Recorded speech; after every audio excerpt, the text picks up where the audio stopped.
A day in my life as a Disney princess nanay.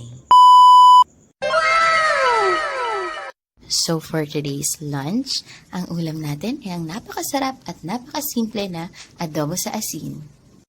Nilagyan ko lang po ng konting tubig at pinakuluan.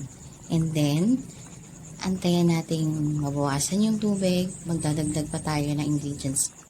Matapos ang ilang minuto, nabawasan na po ang tubig. And then, magdadagdag po tayo ng suka. Konti lang, pampabalance lang dun sa alat. Yan, ganyan.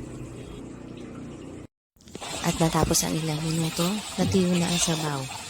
At nagmamantika na siya, kaya halu-haluin na lang hanggang sa maging brown ito. And this is the final look ng ating adobo sa asin. Yum, yum, yum! Happy lamon mga patay gutom! Bye!